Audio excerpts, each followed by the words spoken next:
Cattle Call podcast. That's it? That's all you want to say? I don't know. Well, that was not Isaac Weston, as you could tell by the voice.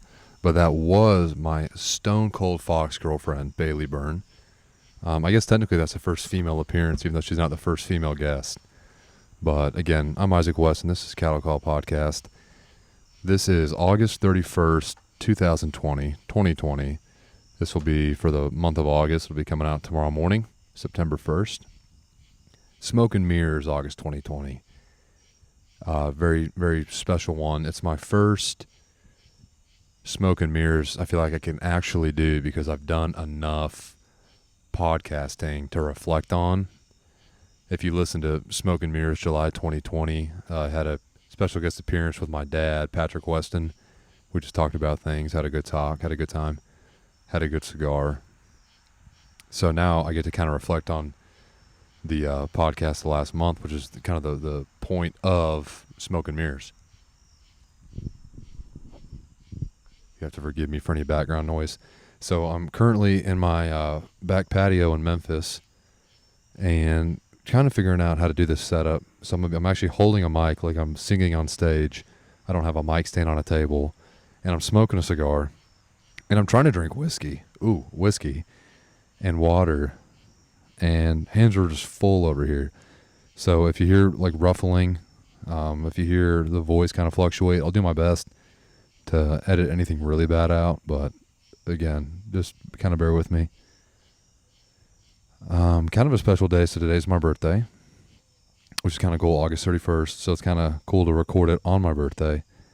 Looking back at August as a whole, August is, always a special month because, for your whole life, that's when school starts. And, for college, I've always gotten to return to Memphis in August. Of course, my birthday's at the end of the month, so it's always kind of a cool way to end the month. I'm getting a lot of love, so I just want to say thank you to everybody for the birthday wishes. And just, I got more than normal, more calls and texts and Instagram DMs and Facebook posts and stuff like that. So definitely feel very appreciative. And not most of them, but there were a lot of messages I got today that also had to do with the podcast. So it's always encouraging being this early on and, am I even doing this thing right? How's it going? But when I get encouraging messages, it's always kind of cool to hear, and definitely makes me want to do more and more when I realize it's kind of resonating with people. Even if one person's impacted by it, then it's, not in vain.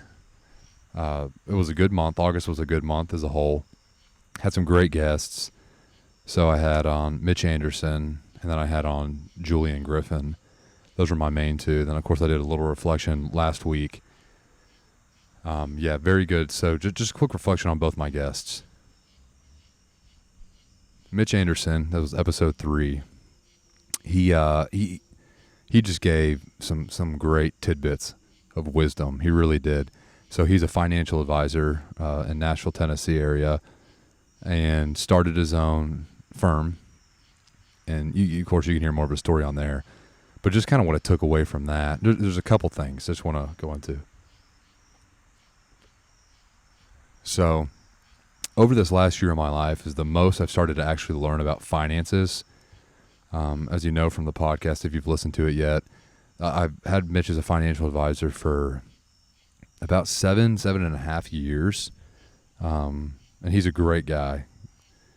And of course, he knows a lot more about finances than anybody I know. So he could kind of steer me straight. But this past year, as I went through Downline, the ministry in Memphis, I got to just talk with people, whether they were through Downline or not, but whether they're men at church at home in Nashville, or family, or friends my age, people the next chapter of life ahead of me, whatever it was. I just really wanted to get better finances. So one thing I kind of learned about life this last year is you just got to be honest with yourself. And one thing was just being honest with myself. I was like, I'm not great at money management. I'm not. So I'm not just going to magically become better at money management. That's something you have to work on. And just like anything else you do in life, you got to exercise those muscles. And I'm not just going to suddenly wake up one day at 40 or have my first kid or get my first big boy job where you get a good paycheck and you go, okay, now that I have good money, I'll be able to have good money management. I saw this one quote one time about how you'll never be able to manage $10 million if you can't manage $10,000. So if you think about why a lot of these professional athletes go broke and why a lot of these people that win the lottery are bankrupt within years, and you think, how do you get $150 million and blow it? Well, they couldn't manage money to begin with. So when they got what felt like an unlimited amount of money, you spent it as if it was not finite. So suddenly, oh, no, I'll never run out of $150 million. That's so much money. Next thing you know, it's gone. Now, of course, that's not everybody, but if you couldn't manage $150,000 a year, you're not going to be able to manage $150 million. It's kind of the principle. So just being honest with myself, it's okay. How can I get better at money management? So I started talking to people, and there's a couple little things I learned. I'll just tell you all this just to kind of tie in with what Mitch was talking about. I talked with Robbie Flack. He was the first guest ever, and he's been wise financially. He's a guy in ministry. So if you know anything about ministry, people don't typically go into ministry for the money because you don't make a whole lot of money in ministry unless you become one of those big TV preachers. But even then. So I've talked to him about it in the past. What would you do? What would you learn? Whatever. And so he has real estate. He has multiple streams of income that way. But one thing he talked about was, hey, one thing you wish, if you were my age, what would you want to do differently? What would you like to have known? A habit you could have formed early. And he talked about he wishes Acorns was around. So if you don't know what that is, this isn't an advertisement for him, of course, because I'm not that big. But he talked about that, and I ended up getting Acorns. They invest spare change. So I got a Roth IRA through Acorns, and I've had it for probably 5 months now. And just through the spare change of Acorns, I've got several $100s. And it's cool because you don't really budget it in. It just takes, all your purchases. You spend, $2.73 on a cup of coffee, and it takes the next 27 cents and it invests it for you into the market. Of course, the market's been very volatile the last 5 months, but, you'll make up for it because, again, it's just spare change. So it's kind of nice that invests for you. You don't really think about it. So there's stuff like that, stuff like savings. I finally opened a savings account, which was putting my tip money from work in there. So that was out of my budget. So I just tell you all that just to say, anything you're doing in life, you just got to be honest with yourself. And there's nothing weak about admitting you're not good at something. I knew I was not great at money management. I knew I just suddenly wasn't going to get good at money management. So I had to start talking to people that were, people I admire. Okay, you're doing something right.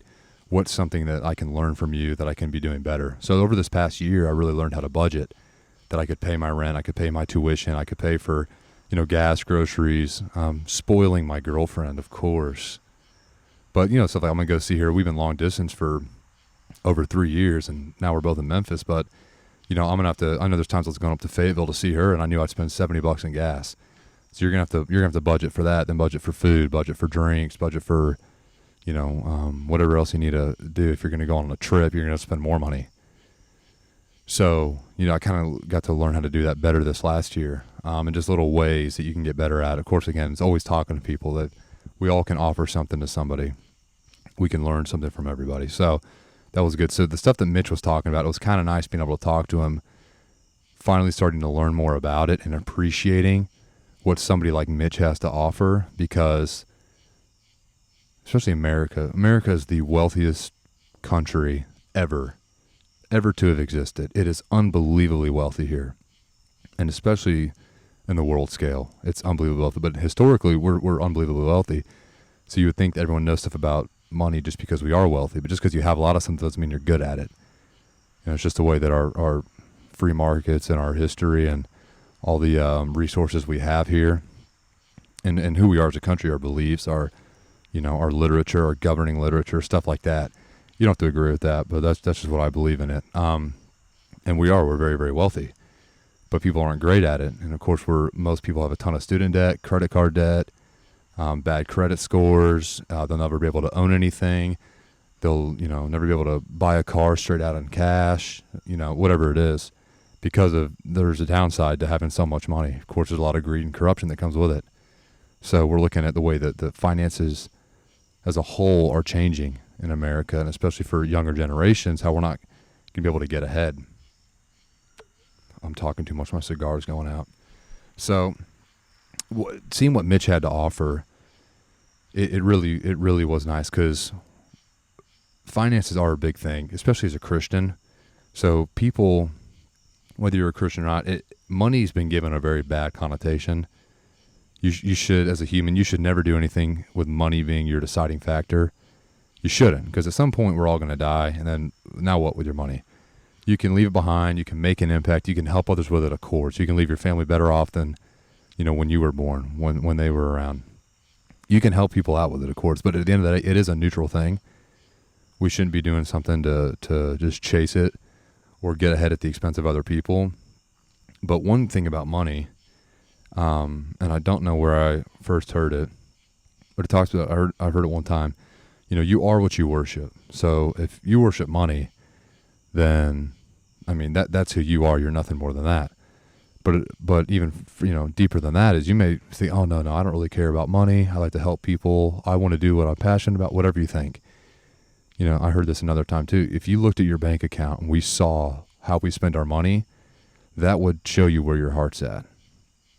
And I remember hearing that. Something that always stuck with me. Someone pulled up my bank statement and you saw, okay, what are you truly passionate about? What do you truly care about?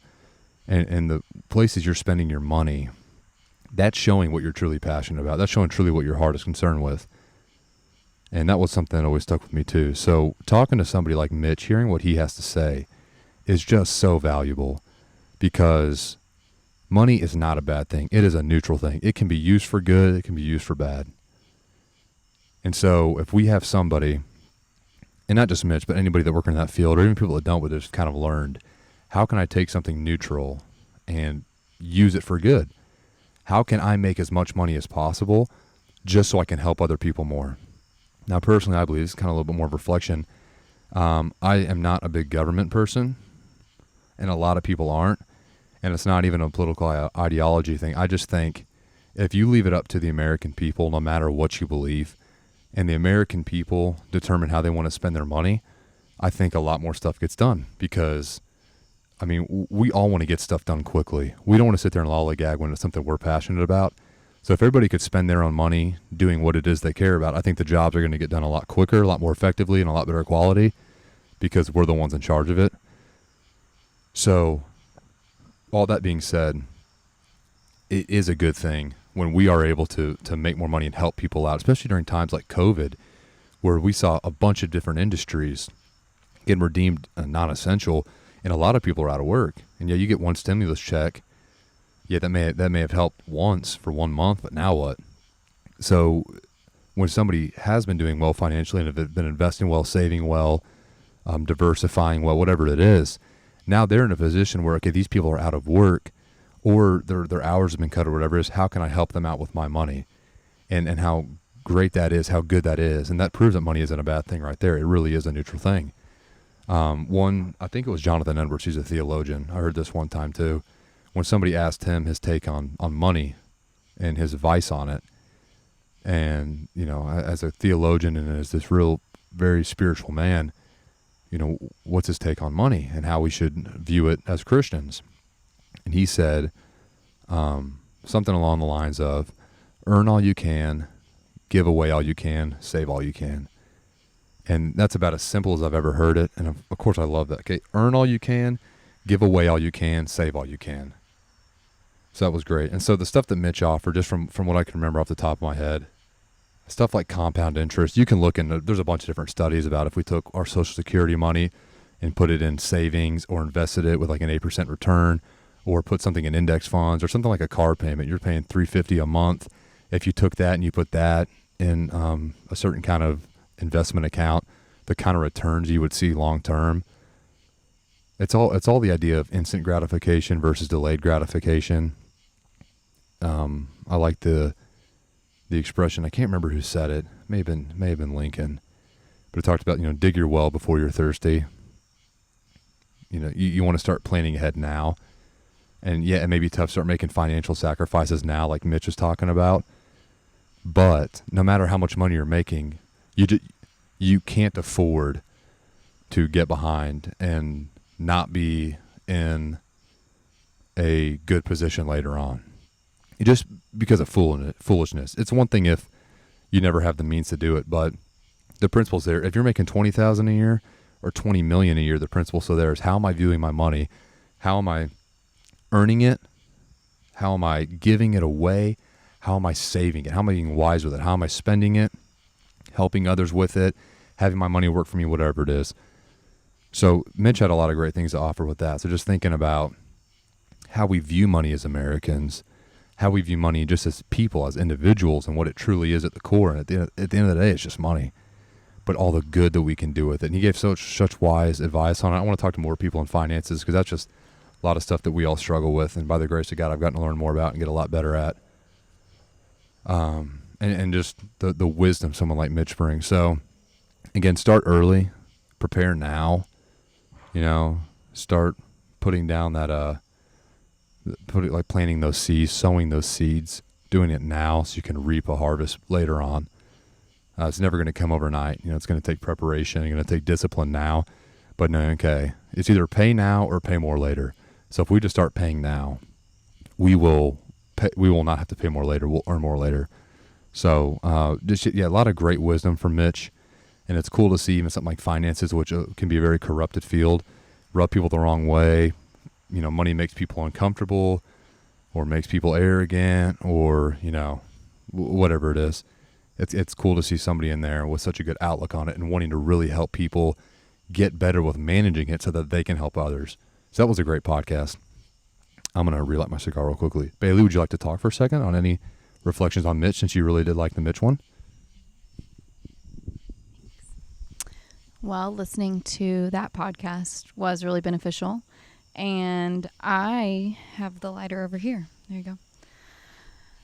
I feel like I've been definitely blessed within my family financially. Just my dad is super wise, has made a lot of good choices in real estate, investing where he can.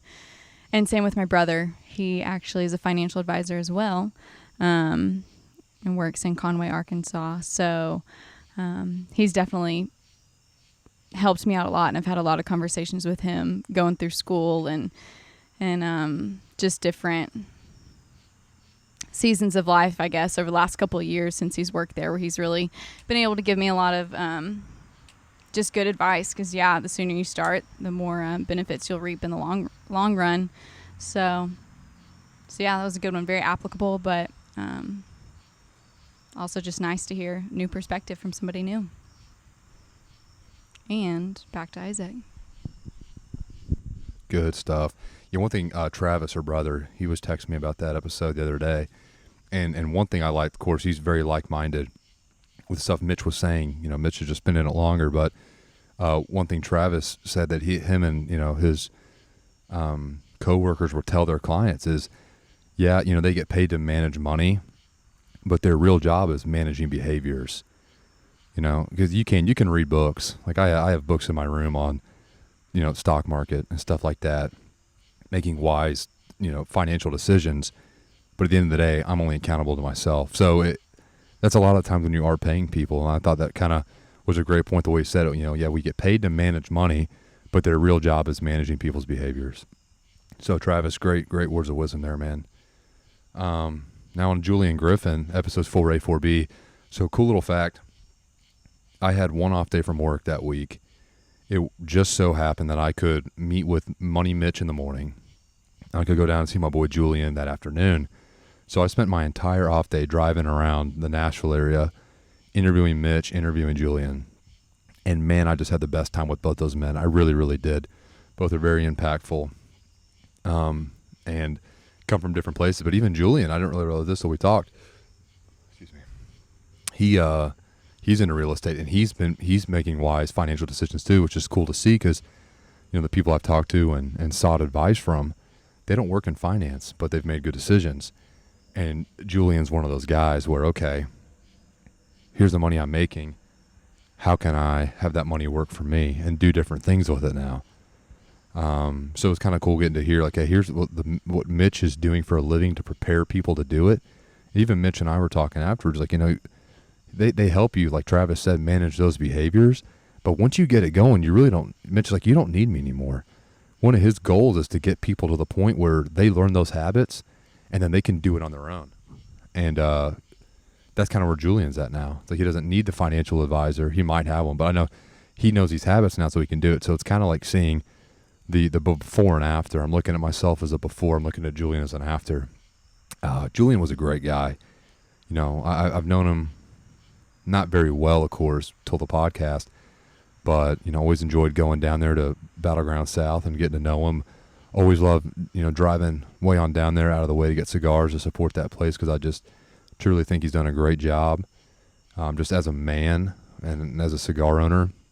So one thing about cigars, and I was talking about this with my roommate Peter the other night, is cigars have such a cool, very communal aspect to them. And if you're in certain communities, you'll get it. Like if you ride motorcycles, if you have a boat, if you're really into certain types of hunting or fishing or whatever it is, you really connect with people in those communities. So, like every time I go fishing, there's other people fishing around, and there's a little bit of sport and competition to it, but at the same time, everyone's willing to help each other out, and you may have nothing else in common, but like that one part alone connects you. And that's the same with cigars. It's like cigar people are always willing to talk, and cigars always bring you deeper.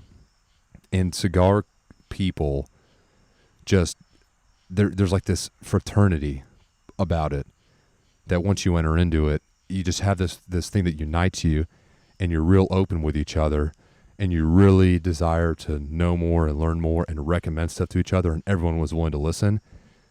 So one thing Julian's done very, very well is he's created an environment that allows for that to happen. It promotes it. And there are cigar shops that they have good stuff, good feel, good location, whatever it is, but they're not great at becoming this, what I would call like a breeding ground for good conversation. And one thing I think Julian's done better than about anybody else, that any other shop I've ever been in around the nation, he just does a very good job of creating this community, this very communal experience of smoking a cigar, where people come in and they feel welcome. And no matter what you believe and what level you are, that you come in and you feel welcome, and he's always going to talk to you and help you out. And there's so many regulars there because they just feel so welcome, and they like the way he does it. So I really want to shout out, if you are a cigar person, if you're passing through the Middle Tennessee area, it's definitely worth checking out. It really is. And Julian's just a great guy, man. There's always this different spirit about a person when they do serve, I believe. I really do believe that. Whether you're a firefighter or, police, EMT, just any form of civil servant, even like up to military, of course. But one thing that I think, just serving the military, again, I've never done it, but just from what I've seen to people, especially when he served, 20 plus years, like a lot of people I've gotten to meet have, is you do have this greater appreciation. Okay, America's allowed for a lot of opportunity. How can I return the favor? How can I help out? And I think Julian's just done a very good job of doing that, getting to hear his experiences, hear his stories, and just the way maybe he views people, the way that's been shaped because of his time in the military. I listen to not a lot of different podcasts, but I listen to just different podcasts. And one I really like is called Team Never Quit. Has a couple different former Navy SEALs, and they'll have other former military on, people in different positions, of course, but they'll also have former military. And they'll talk about, what would you do if you were president, or what's one thing that you would like to see change about the country, blah, blah, blah, blah, blah. And a lot of these military guys will say they really think everybody should serve, like Israel does it. There's a handful of countries that everyone serves between high school and college. And when you do, you have this greater appreciation for the country because you serve it, you contribute to it, you made it what it is. Anything that's good about it, you were help building that and protecting that. So you see this outlook that shaped it. All these guys that have served, they're so humbled to have done so. It wasn't like, oh, I served, now you owe me. Usually the people that think, their country owes them are the ones that contribute the least, honestly. Because if you're contributing, you think, man, this country doesn't owe me because I contribute. I'm contributing because I love this country and what it's already offered me. So it's kind of this paradigm shift you're seeing when you do contribute to it.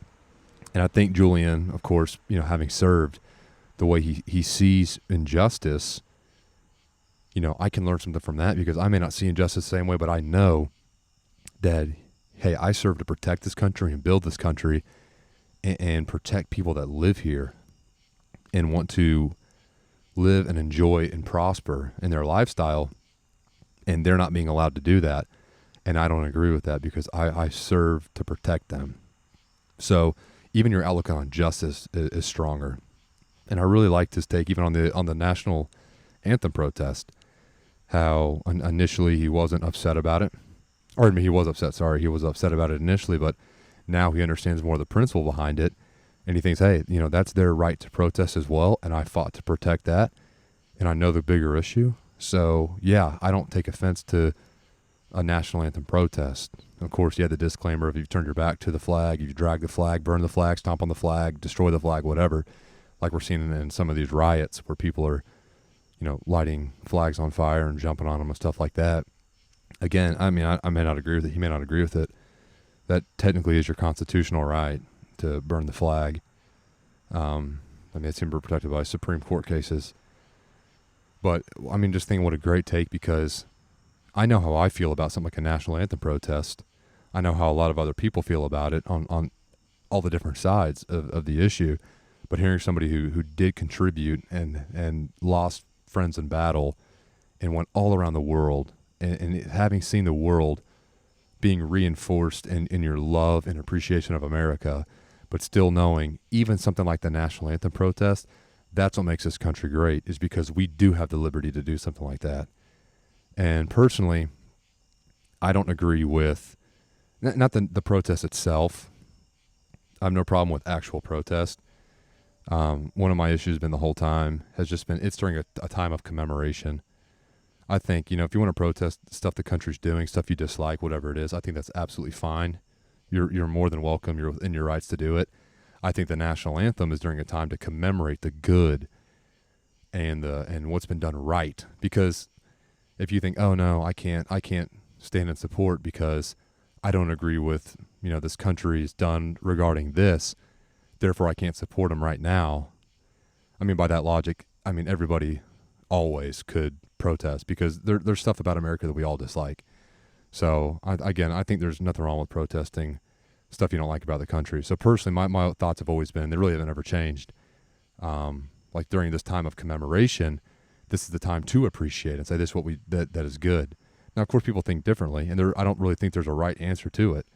But I really did like how Julian talked about it, how he viewed it, that, hey, he understands the issue behind it, what they're saying. And as someone who is a black man from Chicago, has experienced, forms of racism, has also served, he's contributed way more to the country than I ever have.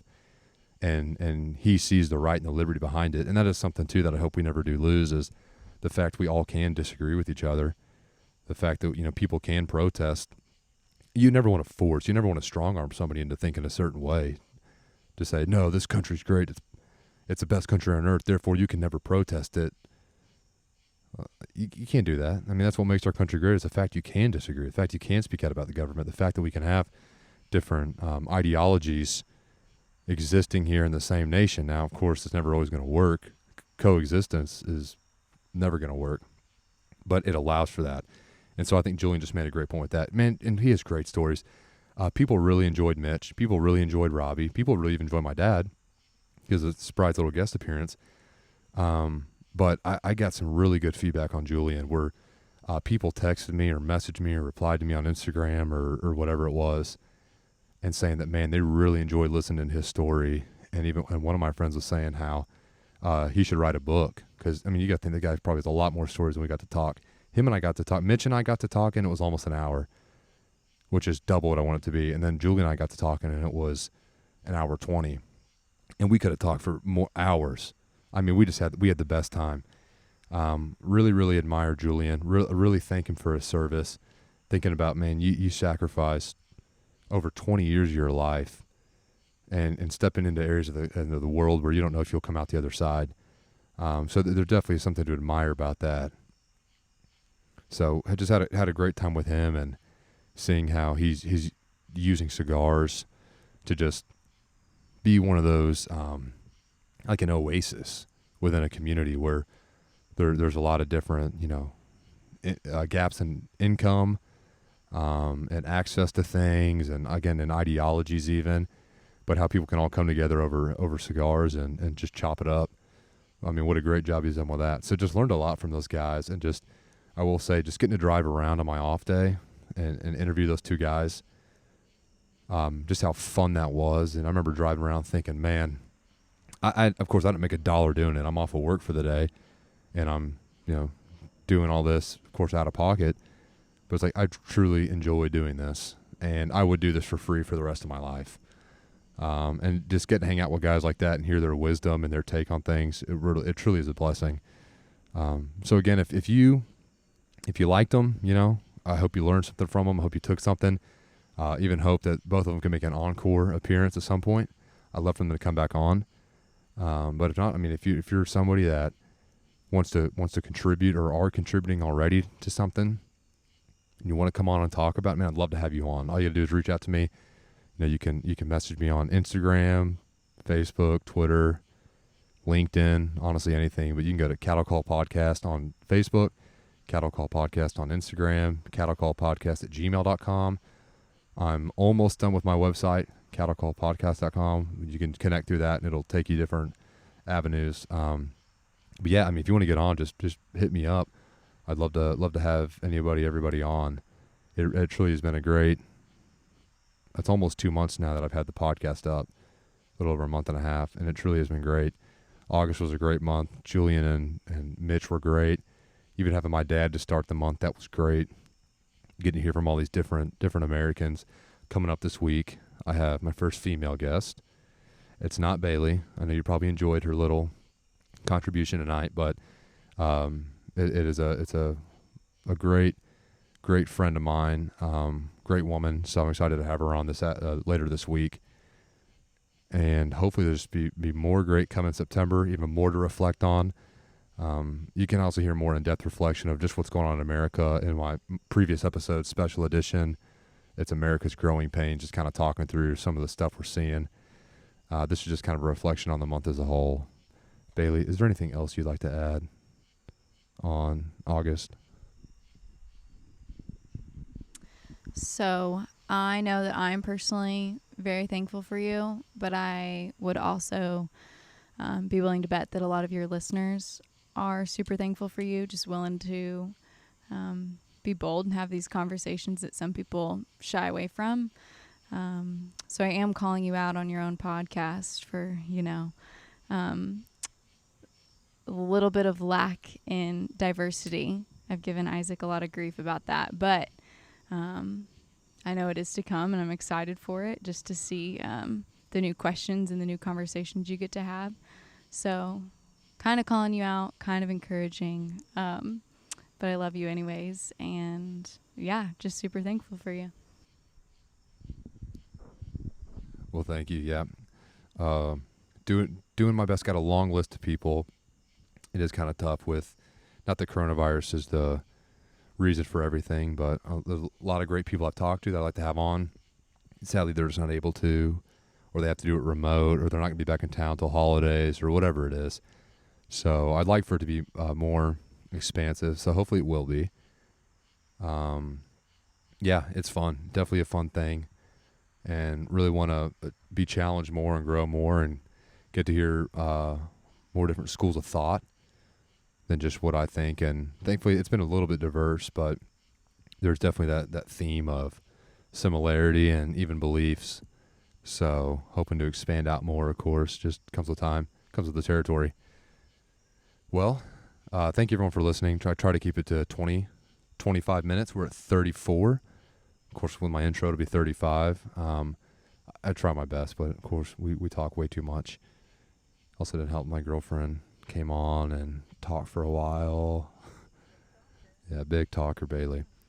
Anyway, if you've listened so much to this podcast so far, thank you very much. Thank you for all the support. Like I said, it's just encouraging to hear people really liking it, taking to it, wanting to come on. Like even when people want to come on, man, what an encouragement to me that there's something they believe in this, they want to come and just share and just discuss. So that's great.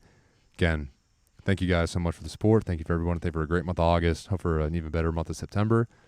Hope everything that each guest says is good, and hope you can take at least one thing from it. Again, that was Bailey Byrne for a second. I'm Isaac Weston, and we will see you on the other side.